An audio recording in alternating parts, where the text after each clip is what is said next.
Bismillah, assalamu alaikum. Çimentdегі ағам үйіне келдім. Мына былтыр біздің 3 миллион теңгенің шлаушынына ауыстырып алған тракторымыз. Алхамдулилlah. Рас екен. Т-40 тракторы. Т-40 советский тілмен айтсақ. Жүріп тұр. Документальный атын аударылады. Алатын адамның.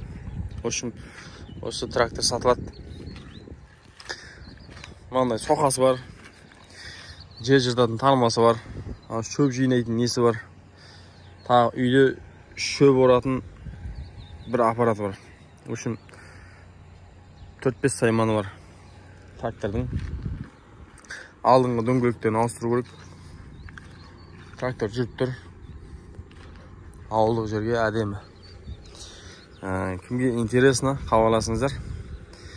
3 миллион теңге шлаушыны ауыстырғанбыз.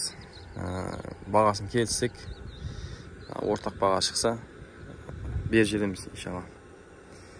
Біз бұны қазір қолданайын деп тұрған жоқпыз. Сол себепті ақша керек, сатамыз иншалла. Хабарласыңыздар төмендегі нөмірге.